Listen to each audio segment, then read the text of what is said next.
Guys, baka gusto nyo ng uling. Okay guys, mag-repack muna ako ng uling. Pista kasi dito sa amin guys. Yung na-repack ko kahapon ng 2 sako. Nauubos na. Kaya ito, repack ulit ng uling. Pista dito sa amin guys, pero wala naman akong bisita. Wala akong gasto. Tsaka hindi din ako nagagasto pagka pista guys. Dahil hindi ko din kasi maasikaso kung may bisita eh. Busy sa tindahan eh, mga nagiinuman kasi. Tapos mamaya pupunta pa ako doon sa babuyan. Pagkatapos itong mag-repack.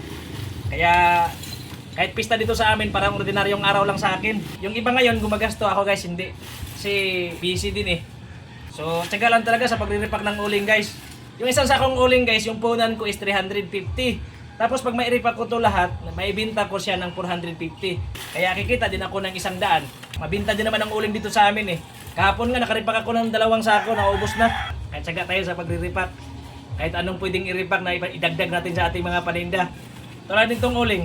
Ako guys, hindi talaga ako mauubusan ng uling sa tindahan dahil isa din kasi ito sa mga mabinta dito sa amin. Happy Fiesta. Ako, dalawang uling oh. Hindi ba tapos magbalot oh? May bibili na. Oh.